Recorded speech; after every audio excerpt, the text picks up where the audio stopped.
So in today's short tutorial, I'm gonna show you how to fix the Facebook Messenger video call sound problem. First thing, open the settings and then go to the apps and then go to the Messenger. Click on force stop and then click on storage.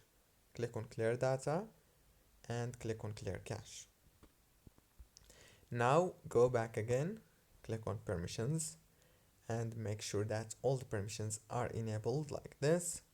Go back, click on power usage details, click on app launch and make sure that this option is turned on, and also the power consumption alert should be turned on like this.